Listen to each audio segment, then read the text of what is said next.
Baiklah, kita mulai belajar memahami CP atau capaian pembelajaran pada kurikulum Merdeka. Sebelum kita memahami CP, kita mengingat dulu apa itu kompetensi dasar yang ada pada kurikulum 2013. Ini saya ambil dari Permendikbud nomor 24 tahun 2016 pasal 2 tentang KIKD. Kompetensi dasar merupakan kemampuan dan materi pembelajaran minimal yang harus dicapai peserta didik untuk satu mata pelajaran pada masing-masing satuan pendidikan yang mengacu pada kompetensi inti. Nah, kalau kita melihat dari definisi atau pengertian kompetensi dasar ini, unsurnya ada dua hal, yaitu pertama adalah kemampuan dan materi. Kemampuan dan materi. Kenapa ini dikatakan dasar? Itu karena ini minimal ya. Jadi KD itu adalah minimal yang harus disampaikan, yang berupa kemampuan dan materi, sehingga disebut dengan kompetensi dasar. Unsur dari kompetensi sebenarnya adalah kemampuan dan materi, sehingga di sini saya rumuskan bahwa kompetensi dasar ini unsurnya adalah kemampuan dan materi. Nah, kemampuan itu diindikasikan dengan kata kerja. Nah, untuk lebih jelasnya saya perlihatkan, ini adalah contoh KD pada kurikulum 2013. Ini kompetensi dasar. Kalau di kurikulum 2013 dibagi menjadi dua, yaitu KD pengetahuan dan KD keterampilan ya. Perhatikan di sini untuk KD 3.3 ini kata kerjanya adalah menyusun, atau kemampuannya adalah menyusun. Materinya adalah sistem persamaan linear 3 variabel dari masalah kontekstual. Jadi KD ini atau kompetensi dasar ini unsurnya dua. Yang pertama adalah kemampuan, yaitu yang diindikasikan dengan kata kerja menyusun, dan materi yaitu sistem persamaan linear 3 variabel.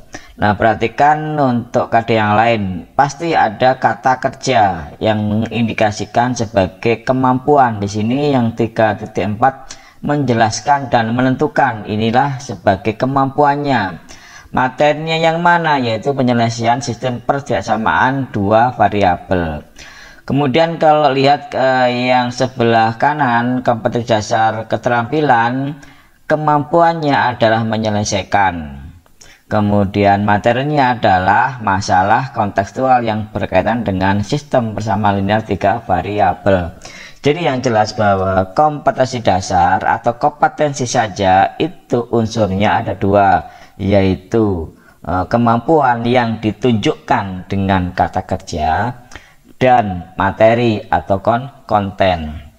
Nah, kalau kita sudah mengetahui, memahami bahwa yang namanya kompetensi itu ada dua buah unsur, berupa kemampuan dan materi, maka nanti kita akan lebih gampang memahami CP yang ada di kurikulum 2013. Saya tegaskan lagi bahwa kompetensi itu dua unsur ya, yaitu kemampuan dan materi. Jadi kalau kemampuan saja itu belum kompetensi ya. Misalkan kalau menyusun saja itu belum kompetensi, itu baru kemampuan. Menyelesaikan itu belum kompetensi. Menjelaskan dan menentukan itu juga belum kompetensi. Tapi kalau sudah digabung dengan materi, itulah menjadi kompetensi. Nah, sekarang kita lihat definisi capaian pembelajaran yang ada di kurikulum Merdeka. Capaian pembelajaran atau CP merupakan kompetensi pembelajaran yang harus dicapai peserta didik pada setiap fase, dimulai fase fondasi pada PAUD. Nah, karena CP itu merupakan kompetensi pembelajaran, tentu nanti CP itu terdiri dari kemampuan dan materi. Jadi kompetensi pembelajaran itu sama dengan kemampuan dan materi, dan kemampuan itu ditunjukkan dengan kata kerja. Jadi sebenarnya nanti itu CP itu mirip-mirip, kalau tidak boleh disebut sama, itu mirip-mirip karena dua-duanya itu adalah kompetensi, cuma nanti perumusannya itu berbeda. Kalau KD itu dibuat nomor-nomor, tetapi kalau CP itu tidak dibuat bernomor. Nah, ini contohnya adalah CP untuk mata pelajaran matematika. Elemennya adalah bilangan. Di sini yang kedua aljabar dan fungsi. Yang nanti elemen itu apa nanti saya jelaskan di slide berikutnya. Perhatikan di sini, di akhir fase E, peserta didik dapat menggeneralisasi sifat-sifat bilangan berpangkat. Perhatikan, di sini ada kemampuan yang ditunjukkan dengan kata kerja menggeneralisasi dan materi sifat-sifat bilangan berpangkat. Nah, sekarang kemampuan atau kata kerja digabung dengan materi sifat-sifat bilangan berpangkat, itulah yang disebut dengan kompetensi. Nah, sekarang ternyata di elemen bilangan ini terdapat dua kompetensi. Yang pertama adalah menggeneralisasi sifat-sifat bilangan berpangkat. Kemudian yang ini menerapkan barisan dan deret aritmatika dan geometri. Ini juga kompetensi. Jadi ada dua buah kompetensi. Nah, sekarang nanti aljabar dan fungsi ini, di sini akan kita juga dapat mengidentifikasi kompetensi-kompetensi yang ada di CP ini.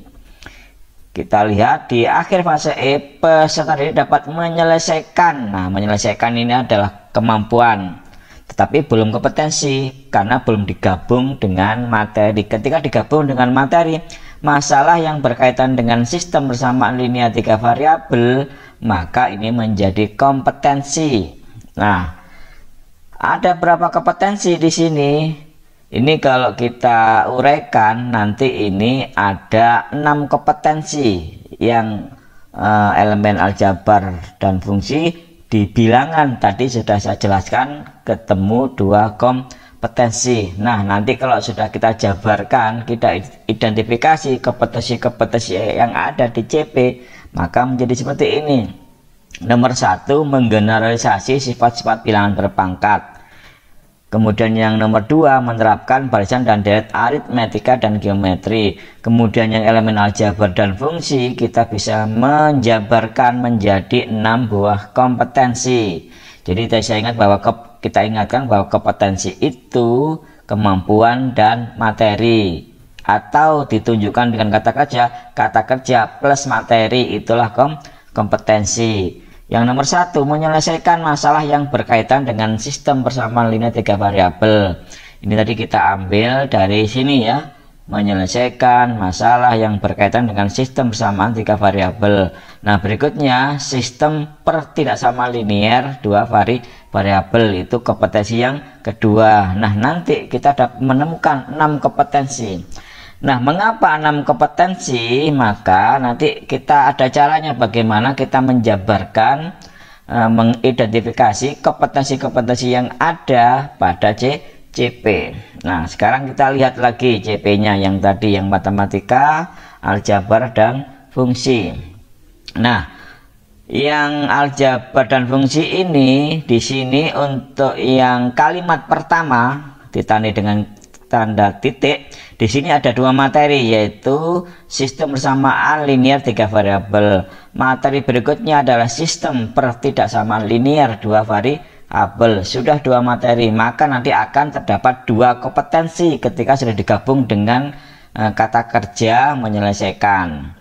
Kemudian yang kalimat berikutnya ini ada 4 buah kompetensi, ada 4 buah materi, yaitu persamaan kuadrat, fungsi kuadrat, kemudian persamaan eksponensial dan fungsi eksponensial. Di sini ada 4 materi. Nanti kalau sudah digabung dengan kemampuan menyelesaikan, menjadilah kompetensi sebanyak 4. Kalimat pertama ini terdapat 2 kompetensi dan kalimat kedua terdapat 4 kompetensi, menjadi 6 kompetensi. Kita lihat ini kita menemukan 6 kompetensi. Nah, sebelum kita mampu menjabarkan kompetensi yang ada di CP, marilah kita mengenal lebih dalam unsur-unsur dari capaian pembelajaran, ya.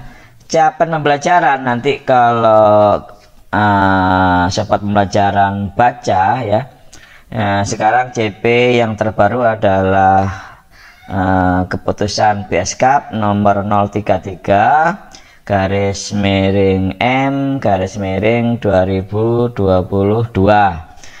Terdiri dari 4 unsur, yaitu rasional mata pelajaran, tujuan mata pelajaran, karakteristik mata pelajaran, dan capaian pembelajaran itu sendiri. Rasional mata pelajaran itu ya membahas gambaran umum dari mata pelajaran itu. Kemudian tujuan pembelajaran, ini masing-masing tujuan pembelajaran itu berbeda-beda sesuai dengan karakteristik masing-masing mata pelajaran. Nah, yang ketiga adalah karakteristik mata pelajaran. Ini unsurnya adalah berupa elemen. Nanti elemen apa nanti saya paparkan di slide berikutnya. Yang terakhir adalah intinya, yaitu capaian pembelajaran itu sendiri. Oke, sekarang yang paling penting ini adalah elemen, ya. Elemen ini masing-masing mata pelajaran berbeda. Kita lihat contoh ini, ya. Misalkan ini adalah elemen pendidikan agama Islam dan budi pekerti. Itu elemennya adalah Al-Quran, hadis, akidah, akhlak, fikih. Yang terakhir adalah sejarah peradaban Islam. Nah, kita lihat nanti elemen kimia.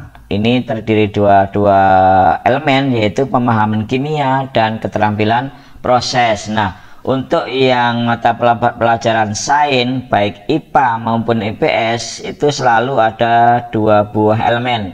Yang satu adalah pemahaman konsep, yang kedua adalah keterampilan proses. Nanti kalau yang kimia maka pemahaman kimia, nanti kalau misalkan elemen fisika maka di sini adalah pemahaman fisika. Kemudian kalau nanti sejarah maka ini pemahaman sejarah. Kemudian yang kedua ini sama, keterampilan proses ini untuk yang mata pelajaran sains baik IPA maupun IPS. Nah, ini contoh lagi elemen bahasa Indonesia, ya.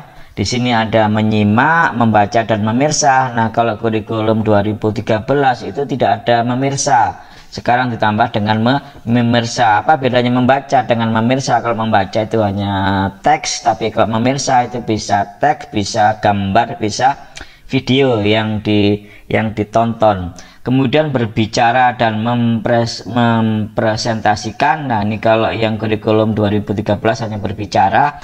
Kemudian yang terakhir adalah menulis. Nah, ini untuk semua mata pelajaran bahasa itu elemennya sama, mulai dari menyimak sampai dengan menulis. Nah, berikutnya elemen untuk prakarya, bukan bahasa prakarya tapi prakarya, ya. Ini elemennya adalah observasi dan eksplorasi, desain perencanaan, kemudian produksi sampai dengan refleksi dan evaluasi. Jadi kalau kita mengajarkan prakarya itu tidak boleh hanya sekedar pengetahuan, tapi harus sampai bisa mendesain perencanaan, sampai bisa membuat produksi, dan yang terakhir refleksi dan evaluasi.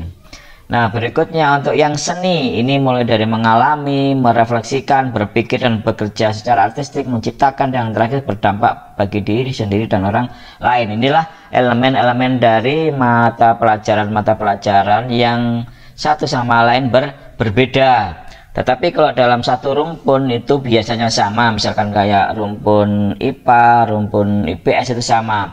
Rumpun seni nanti ada seni tari, seni suara, itu sama dia elemennya. Nah, berikutnya setelah kita memahami elemen, mari kita coba untuk memahami atau menganalisis capaian pembelajaran dengan bertujuan kita mampu untuk mengidentifikasi kompetensi-kompetensi yang ada, kita pisah-pisahkan, dan nanti selanjutnya ketika kita membuat ATP, maka dengan mudah setelah kita sudah bisa menjabarkan atau mengidentifikasi kompetensi-kompetensi yang ada di capaian pembelajaran.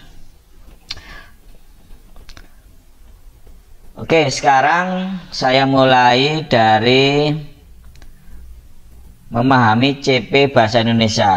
Saya ulang bahwa memahami ini dalam artian kita mampu memisahkan, mengidentifikasi kompetensi-kompetensi yang ada pada CP itu. Kita tegaskan lagi bahwa kompetensi itu adalah gabungan dari kemampuan dan materi, atau gabungan dari kata kerja dan materi.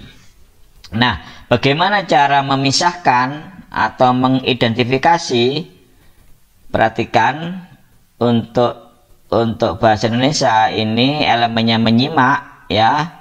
Untuk memisahkan maka kita cari dulu materinya atau kontennya. Kalau kita lihat di sini, materinya itu biasanya ada di belakang di setiap kalimat.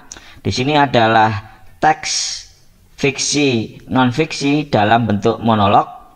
Materi berikutnya teks fiksi dan non fiksi dalam bentuk dialog.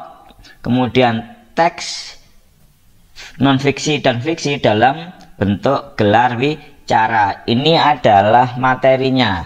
Nah, kemampuannya yang mana atau kata kerjanya yang mana? Ini mengevaluasi dan mengkreasi. Jadi kata kerja ini bisa 1, bisa 2, bisa 3, bahkan bisa lebih dari 3.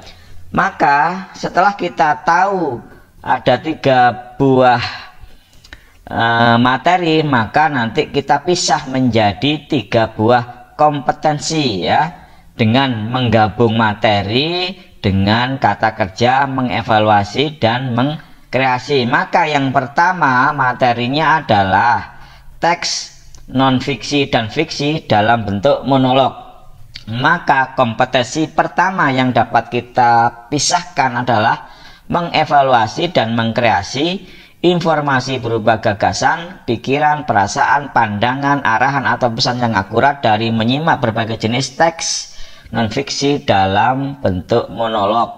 Ini kalimatnya persis seperti ini yang ada di CP, cuma kita tinggal memisahkan materi digabung dengan kata kerja yang ada. Kemudian materi kedua adalah teks non fiksi dan fiksi dalam bentuk dialog. Maka kalimatnya sama, mengevaluasi dan mengkreasi informasi berupa gagasan, pikiran, perasaan, pandangan dan seterusnya sampai berakhir dengan teks non fiksi dan fiksi dalam bentuk dialog. Dan yang ketiga materinya adalah teks dalam bentuk gelar wicara. Nah, maka kalimatnya sama, mengevaluasi dan mengkreasi informasi berupa gagasan dan seterusnya berakhir dengan materi teks non fiksi dan fiksi gelar wicara. Jadi ketemu 3 ini mengapa? Karena materinya sebanyak 3 ya. Dengan digabung dengan kata kerja yang menunjukkan kompetensi, di sini ada 2 kata kerja, langsung kita gabung, mengevaluasi dan mengkreasi, jadilah 3 buah kompetensi. Oke, sekarang kita lanjut ke CP Fisika. Nah, CP Fisika ini saya ambil dulu elemen pemahaman fisika. Perhatikan, saya bacakan. Peserta didik mampu mendeskripsikan gejala alam dalam cakupan keterampilan proses dalam pengukuran, perubahan iklim dan pemanasan global, pencemaran lingkungan, dan terakhir energi relatif dan pemanfaatannya. Perhatikan, di sini ada berapa materi. Perhatikan. Pertama adalah pengukuran, materi 1. Materi kedua, perubahan iklim dan pemanasan global. Materi ketiga, pencemaran lingkungan. Materi keempat atau terakhir adalah energi alternatif dan pemanfaatannya. Nah, kalau kita sudah tahu ada 4 buah materi, maka tentu nanti akan menemukan 4 buah kompetensi dengan cara menambahkan kata kerja atau menambahkan kemampuan. Yang mana? Yang ini kata kerjanya adalah mendeskripsikan gejala alam, dan seterusnya gitu ya. Sehingga kompetensi pertama adalah satu, mendeskripsikan gejala alam dalam bentuk cakupan keterampilan proses dalam pengukuran. Yang kedua, mendeskripsikan gejala alam dan seterusnya sampai ketemu materi perubahan iklim dan pemanasan global. Sampai yang terakhir nomor 4 sama kalimatnya, mendeskripsikan gejala alam dalam cakupan keterampilan proses dalam energi alternatif dan pemanfaatannya. Nah, kalau kita sudah tahu 4 kompetensi, berarti otomatis ada 4 materi, atau kalau ada 4 materi maka otomatis ada 4 kompetensi. Dengan demikian nanti kita sudah jelas, nah yang kita ajarkan adalah 4 hal, 4 materi atau 4 kompetensi. Nah, nanti setelah kita tahu, nanti kita tinggal membuat rumusan tujuan pembelajaran ketika kita membuat ATP atau alur dan tujuan pembelajaran. Nanti tinggal kita tambahkan kolom ke 4, ke 5, ke 6, maka jadilah nanti ATP.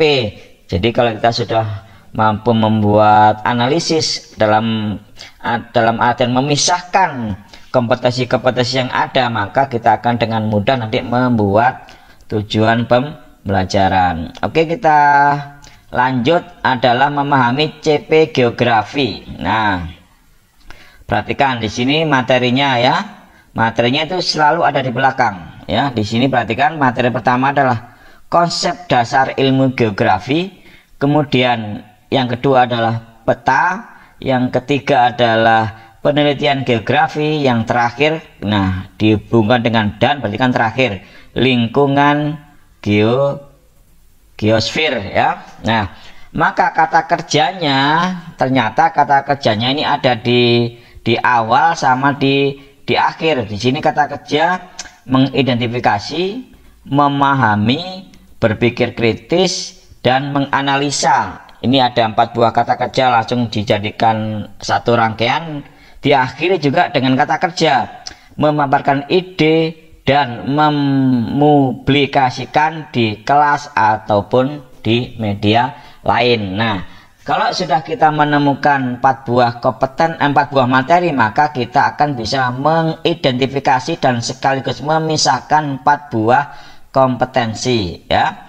Perhatikan yang pertama ini adalah materi dasar ilmu geografi. Nah, di sini konsep dasar ilmu geografi. Yang kedua adalah tentang peta. Ya, ini komanya kita hilangkan ya. Yang ketiga adalah materi tentang penelitian geografi. Nah, yang keempat terakhir adalah lingkungan geosfer. Nah, ada 4 buah materi, maka ada 4 buah kompetensi. Nah, bagaimana cara merumuskan kompetensi? Tinggal kita menambahkan kata kerja yang ada. Perhatikan, jadi kata kerjanya ya, ini kita ambil dari sini, mengidentifikasi, maka menjadi mengidentifikasi, memahami, berpikir kritis, dan menganalisa secara keruangan. Ini sama persis, secara keruangan. Di sini juga ada kata-kata secara keruangan ya. Perhatikan, tentang konsep ilmu geografi, memaparkan ide dan mempublikasikannya di kelas ataupun di media lain. Ini kita ambil dari kata kerja yang ada di belakang ya. Kemudian yang kedua sama, tinggal kita mengganti materinya menjadi tentang peta. Kemudian nomor 3 kalimatnya sama, tinggal kita mengganti menjadi materi penelitian geografi. Kemudian yang keempat juga sama, cuma materinya berbeda menjadi lingkungan geosfer gitu ya. Jadi sebenarnya gampang sekali kita mengidentifikasi dari CP yang ada, kita pisahkan menjadi kompetensi-kompetensi. Yang penting tahu materinya, kita gabung dengan kata kerja yang ada, maka itulah menjadi kompetensi. Nah, kalau kita sudah berhasil menyusun, mengidentifikasi, memisahkan kompetensi, maka selanjutnya nanti kita membuat ATP itu akan jauh lebih mudah. Tinggal kita menambahkan kolom ke-4, ke-5, dan ke-6, maka jadilah ATP. Oke, sampai di sini mudah-mudahan bermanfaat. Saya akhiri. Wassalamualaikum warahmatullahi wabarakatuh.